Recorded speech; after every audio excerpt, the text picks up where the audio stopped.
साधन में पूर्ण श्रद्धा, विश्वास, सावधानी, संलग्नता और नियम, ये बहुत आवश्यक है।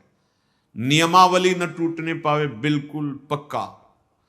आप कुछ वर्षों तक नियम आप पकड़े रहिए, फिर नियम आपको पकड़ लेगा। नियम किसे कहते हैं? शौच संतोष तपः स्वाध्यायेश्वर प्राणिधानानि नियमाः। शौच, संतोष, तप, स्वाध्याय, ईश्वर, प्रणिधान। आपका शरीर पवित्र रहना चाहिए, वस्त्र पवित्र रहने चाहिए, तब हृदय के पहले बाहर की पवित्रता को संभालो, फिर हृदय की पवित्रता की तरफ। जो अभी सत्संग में शुरुआत में कहा कि मन से निरपेक्ष होना, ये परम पवित्र होने वाली बात है। मन से निरपेक्ष तभी जब राधा राधा चल रहा है, नाम चल रहा है, ये आपको बहुत पवित्र कर देगा हृदय। आप जब आप उसमें रागात्मक भाव से मन में लग जाते हैं तो अपवित्र हो जाता है।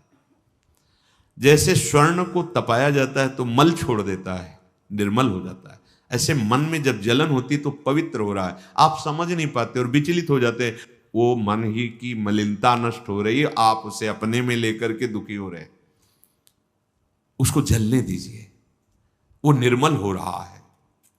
तपने पर जैसे स्वर्ण चमकने लगता है, ऐसे जो ताप सह जाता है मन निर्मल हो जाता है।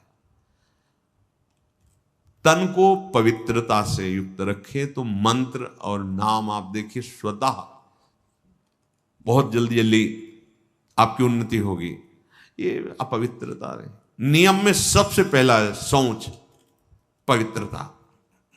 आपका उठना बैठना, खाना पीना, देखना सुनना, चलना फिरना भगवत स्मरण करते हुए पवित्र भाव से, और शरीर को भी पवित्र रखना।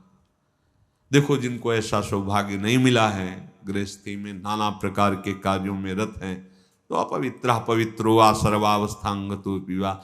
जैसी भी स्थिति में हो तुम राधा राधा बोलो, पर आपको तो सौभाग्य मिला हुआ है कि आप हर समय असंग और पवित्र रह सकते। तो लाभ लीजिए और उस लाभ को जगत मंगल के लिए प्रभु के चरणों में अर्पित कीजिए। आपके लिए तो बहुत बढ़िया अवसर मिल गया है। आपका पवित्रता पर ध्यान होना चाहिए, आपका शरीर पवित्र होना चाहिए, आसन पवित्र होना चाहिए।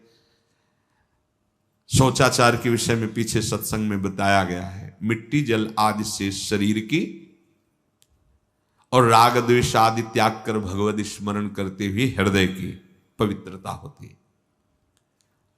संतोष, चाहे गृहस्थ हो चाहे विरक्त हो, भगवत प्राप्ति करना है तो ये लाना ही होगा हृदय में।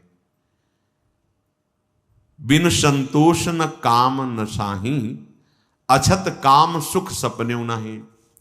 यदि संतोष नहीं है तो कामनाओं की बाढ़, और जहां कामनाएं हैं, कोई कोई तो कहते कि मांस वगैरह खाते हैं, पर आपके आदेश से हम ब्रह्मचर्य का निर्वाह करना चाहते हैं, त्रिकाल में नहीं कर सकते।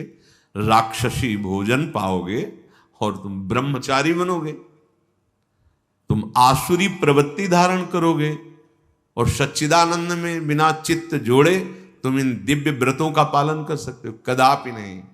अरे यही तो दुष्टा रसेंद्री, यही तो भ्रष्ट करती है। इसी से सारे विकार शुरू हो जाते हैं।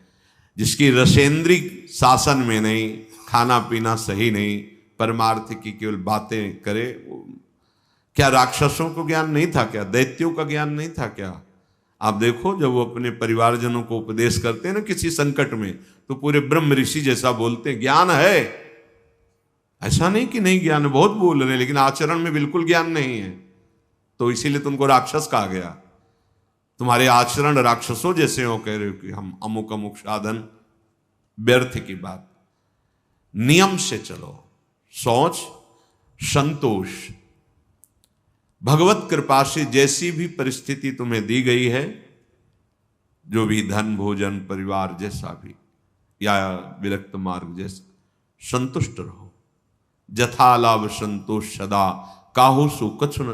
बड़ा शांत मार्ग है, बड़ा गंभीर मार्ग है ये, बड़ा सहनशीलता की जरूरत है। और सही पूछो तो आपको कोई दुख है ही नहीं। आपको कुछ चाहिए ही नहीं। आपके अंदर दुख और चाह जो आई उस शरीर को लेकर, संसार को लेकर आई है। इसीलिए आपको संतोष, अगर संतोष धारण करोगे तो आशाएं नष्ट हो जाएंगी। आशाएं नष्ट होंगी तो दुख का नामो निशान मिट जाएगा। आशा ही परमम दुखम, नैराश्यम परमम सुखम। जैसी भी प्रभु ने परिस्थिति दी, जो भी आपके पास, वो भगवत कृपा से उसी में संतुष्ट रहना सीखो। तीसरा तपह, तपस्या। अब भगवत मार्ग में जो आपको नियमावली दी गई है उसके पालन में प्रमाद नहीं होना चाहिए। ये भगवत कृपा से जो भी सच्चे मार्ग का पथिक है उसमें ये देखने को मिलेगा। कैसी भी दुखद परिस्थिति हो, नियम इतना बड़ा बलवान होता है वो अपने आप उसे समय से, ये पक्का, आप पहले नियम पकड़ो फिर नियम आपको पकड़ लेगा।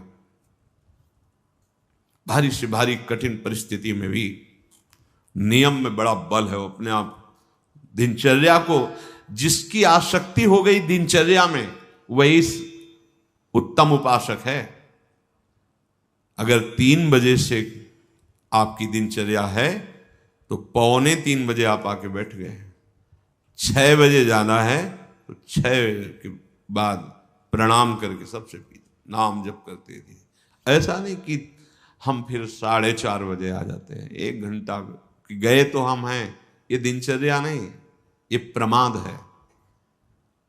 जिस समय जो आपकी दिनचर्या बन रही है, देखो आजीवन 2 बजे नींद त्यागने का गुरुदेव ने बचपन में अभ्यास बना दिया। समीप ही वो आप तखत पे शयन करते, समीप उठ देख उठ, 2 बज गए, माला ले बैठ जा। जी महाराज जी। वो आप बैठे ऐसे और नीचे, गुरु कृपा से आज तक कष्ट हो या कुछ भी हो, जो दिनचर्या है वो दिनचर्या है। वही दिनचर्या हमारा भगवान है, दिनचर्या ही हमारा स्वरूप है, दिनचर्या ही हमारी तपश्चर्या है। उसके लिए प्रमाद नहीं होता।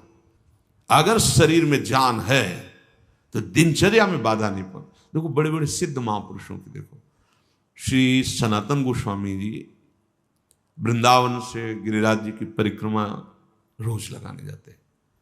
जब वयोवृद्ध हो गए तो गिरिराज जी में लालजू महाराज प्रकट हुए और कहा, बाबा देखो हम तो हर समय आपके मानस पटल पर छाए रहते हैं, आपका शरीर वयोवृद्ध हो गया, आप काहे को आते हो?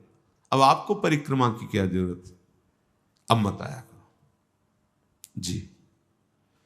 दूसरे दिन फिर पहुंचे। लालजू ने कहा था बाबा क्यों आ गए आप? हमें पीड़ा होती है, आपका बहुत वृद्ध शरीर। प्रभु रहा नहीं जा रहा है, उस शरीर का एक अभ्यास बन गया, रहा नहीं जा रहा है। तो वो आज भी श्री राधा दामोदर जी में चरण चिन्ह, गौ का खुर, बंसी, लकुट, ये चिन्ह रख के दिए कि आप वहीं 4 परिक्रमा कर लो, पूरी गिरिराज जी की परिक्रमा का स्वरूप हो जाएगा। हमारी बात मान लो, हमारी प्रार्थना मान लो। प्रभु कह रहे हैं जब आप अपने समय, तो जो आपको कष्ट मिल रहा है, तपश्चर्या किसे कहते हैं? जो आपको कष्ट सहन करना पड़ रहा है। मान लो 2 बजे किसी को नींद ना आती हो तो 2-3 बजे तो आ ही जाएगी। 4, 5, 6 आराम से सो, ठंडा मौसम हो जाता है, बढ़िया। यहाँ 1:30 बजे से शुरू हो गया है। अब जो नींद का समय तो इसमें जा रहा है।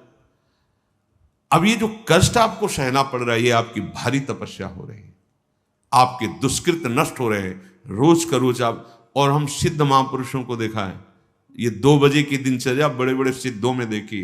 शैनपुर में तो स्वामी श्री मग्नानंद 2 बजे, पूरा परिकर सहित 2 बजे। अरे भगवत प्राप्ति के लिए जीवन मिला, सोने के लिए थोड़ी मिला है। थोड़ी देर विश्राम कर लिया, लग गए दिनचर्या में। जब ज्यादा शिथिलता हुई तो दिन में 1-8 घंटा विश्राम कर लिया। भगवत प्राप्ति करनी है, यहाँ सो के समय थोड़ी गंवाना है, यहाँ भोगों की भूल भुलैया में थोड़ी फंसना है। प्रभु के पास चलना है, अपने स्वरूप में स्थित होना है। तो जो आपको नियम मिला है उसमें, वो नियम ही क्या जिसका निर्वाह न करो।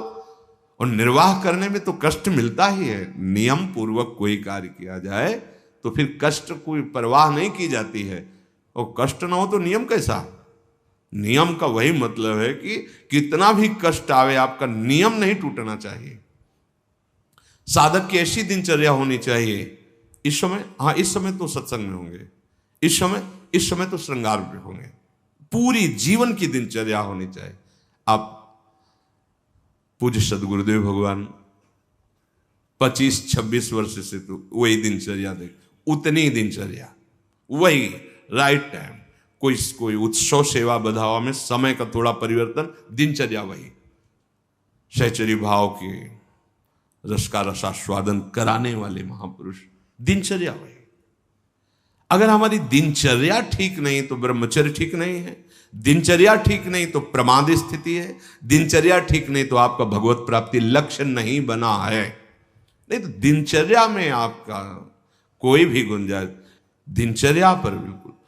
कृष्णाश्रम स्वामी जी बड़े बड़े महात्माओं को देखा है, बिल्कुल सुई की, घड़ी की सुई की नोक में है दिनचर्या। 1 मिनट का अंतराय नहीं, वो मन को अपने वश में कर लिए, इंद्रियों को वश में कर लिए। अपने नियम पालन में, धर्म पालन में, साधन मार्ग में जो कष्ट मिलता है, शीत उष्ण मान अपमान, इन सबको सहना यही तपस्या है। अब आप ब्रह्मचारी हैं, कभी कभी काम की वृत्ति आती है, वो आपको जलाती है, प्रेरित करती, शांत, किसी से कहना नहीं, कहने से सत्ता दृढ़ होती है कि आज हम बहुत विकसित हैं, शांत, राधा राधा, कैसे हो, मुस्कुरा, हाँ बहुत कृपा है, नहीं कोई कोई परेशानी नहीं, जोई जोई प्यारो करे सोई मोहि भाव, राधा राधा, सत्ता ही खत्म। स्वाध्याय आचार्य ग्रंथ का, महापुरुषों की वाणियों का, शास्त्रों का स्वाध्याय नियमित होना चाहिए। जैसे अपने यहां वाणी गायन सब नियमित स्वाध्याय होना चाहिए। और ईश्वर प्रणिधानानि, अपने आराध्य देव जो गुरुदेव ने बताया है, अपनापन तभी सिद्ध होता है जब गुरु प्रदत्त होता है। अपनी मान्यताएं बदलती रहती हैं, लेकिन गुरु प्रदत्त, जैसे अपने को गुरुदेव भगवान ने दिया कि हमारे आराध्य देव श्री श्यामाजू, और श्यामाजू का सुख श्री लालजू महाराज, लालजू के प्राण श्री लाडलीजू, तो लाडलीजू के महासुख वर्धन करने के लिए उनके प्राणनाथ श्री लालजू में अद्भुत प्रीति, अद्भुत प्रीति, तद्भावोत्सवता परम भवतु में तत्प्राणनाथ है। हमारी युगल उपासना ऐसी है, गोरे चरणारविंद की ठसक और युगल का उपासन।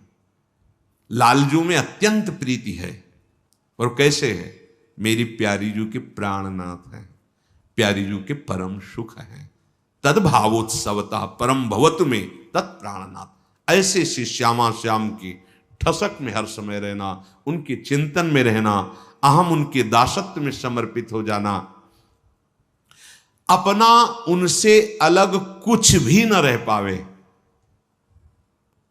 उसे ईश्वर प्रणिधान कहते हैं। शौच संतोष तपा स्वाध्याय ईश्वर प्रणिधानानि नियमाः। प्रिया प्रीतम से संबंधित सब कुछ है, कुछ भी ऐसा अलग नहीं होना चाहिए। अपने आप महात्मा हो गए, देख लो, कुछ भी ऐसा नहीं खाएंगे जो प्रियाजू को अर्पित न करें, कुछ भी ऐसा नहीं पिएंगे जो प्रियाजू को अर्पित, कुछ भी जीवन में ऐसा नहीं होगा जिससे प्रियाजू का समर्पण ना हो। अभी सत्य मार्ग के पथिक बन जाओगे। कई लोग तो ऐसा करते हैं कि भोग लगाने के लिए अलग बनाते हो, अपने लिए अलग बनाते हैं, तो आपकी फिर बुद्धि कैसे प्रभु में तन्मय कैसे होगी? तुम अपनी रसेंद्री को तृप्ति करने के लिए अगर भाव रखते हो तो उपासना क्या, ये थोड़ी कि प्रभु भूखे बैठे हैं उनको पवाद, अरे विश्वंभर सारे जगत का भरण पोषण करते हैं, वो आपका केवल भाव पाते हैं। बाहरी जो शरीर की पवित्रता रखता है उसका वैराग्य बढ़ता चला जाता है। ये जितना आप मलिन शरीर रखोगे उतना ही भोगासक्ति बढ़ेगी, शरीरासक्ति बढ़ेगी। बाहरी इस नियम, शौच रूपी नियम का पालन करने से शरीर पर राग रहित वृत्ति हो जाती है, वैराग्य हो जाती है, शरीर का रहस्य प्रकट हो जाता है, मैं नहीं हूं। पवित्र शरीर रखने से नहीं टिकाऊ नहीं, इससे राग खत्म हो जाता है। और अंतर से पवित्रता रखने से मन प्रसन्न रहता है, बुद्धि एकाग्र रहती, इंद्रियां निर्विषय हो जाती हैं और उसे आत्मबोध प्राप्त करने की योग्यता आ जाती है। बहुत सुंदर बात है। और संतोष धारण करने से समस्त सुख सामग्रियां उसके अनुकूल हो जाती हैं। रात से देखो, कामना करने से भटकना पड़ेगा और संतोष धारण कर लो तो सारे सुख वैभव आपके समीप आ जाएंगे। संतोष की सिद्धि यही है। और जो अपने मार्ग में चलने वाले कष्ट को सहता रहता है, तप उससे अणिमा लघिमा महिमा दूरदर्शन दूर श्रवण की सिद्धियां अपने आप प्राप्त हो जाती है। ये कोई इस बात में नरेक में इतना कष्ट सह रहा हूं, इसका मतलब क्या? वो बड़ा सुखी हो रहा है। ये हम अंदर की बात बता रहे हैं, बहुत ध्यान से समझना। अगर आप कुछ मिनट भजन कर लिए, कुछ मिनट पाठ कर लिए, ठाकुर सेवा कर लिए, कोई परेशानी आपको नहीं। और अगर आपने सोच लिया है कि निर्विषय होकर भगवत प्रेम में डूबेंगे या मोक्ष पद प्राप्त करेंगे, अब होश में रहना।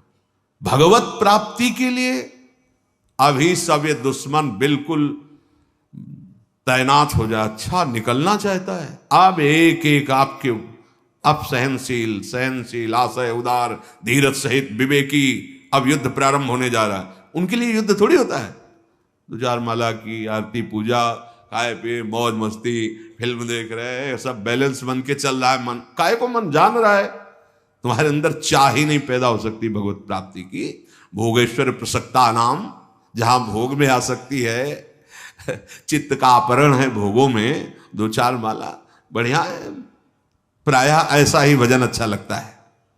लेकिन निर्विषय होकर कष्ट सहते हुए नियमावली का पालन करते हुए भजन, ये उसको कह रहे, ये भागवतिक सिद्धियां हैं। अणिमा लघिमा महिमा गरिमा दूरदर्शन दूर श्रवणेन्द्री, इस सब सिद्धियां उसका वर्ण कर लेती हैं। जो ये अपने मार्ग में अपनी दिनचर्या में बिल्कुल फर्क नहीं डालता और सहन करता हुआ किसी से कुछ नहीं कहता, आगे बढ़ता रहता है। भगवान बड़े कृपालु हैं। अगर आप इन बातों को मान लेंगे तो कृपा करके आपकी जलन शांत कर देंगे। समय का इंतजार करो, बहुत आनंद देंगे। आप रो रो के कहोगे कि आप जैसा कृपालु कोई है नहीं। जो नित्य स्वाध्याय करता है तो इष्ट दर्शन की योग्यता उसके अंदर आ जाती है। 84 हरिवंशकृत पढ़े सुने निशिभोर, छुटी 84 भ्रमंते निरखय जुगल किशोर। नियम पूर्वक। और जो ईश्वर प्रणिधान है वो आगे चलकर समाधि स्थिति प्रदान कर देता है। ईश्वर प्रणिधान कोई भी वस्तु, व्यक्ति, स्थान, कोई भी वृत्ति प्रभु से अलग नहीं है। सब प्रभु में समर्पित, दृढ़ निष्ठा अपने आराध्य देव की, तो चलते फिरते समाधि लगने लगती है। भाव में एकदम तन्मय है। शरीर से क्रियाएं हो रही या निष्क्रिय, उससे कोई मतलब नहीं। स्वामी जी महाराज इसी समाधि के लिए कह रहे हैं, आओ समाधि भीतर, चित्त न डुलाए तो। अगर इतुत चित्त डुलाए तो अगला जन्म हो जाएगा। आओ श्यामा श्याम के चरणारविंद के चिंतन में, उनकी लीला गायन में, उनकी लीला चिंतन में, ऐसा जहां सौंदर्य रूप, ऐसा जहां प्रेम रस बरस रहा है, वो कुंज निकुंज झलकने लगेगा। भारी समाधि स्थिति है। उपासक को चाहिए, जिसका शरीर रोगी है, वयोवृद्ध है, उनके लिए बात नहीं कह रहे। यदि आप जवान हैं, आपका शरीर स्वस्थ है, तो आसन पर बैठना सीखें। बहुत जरूरी है इंद्रिय संयम के लिए, मनोनिग्रह के लिए, और शरीर की जो वायु है उसको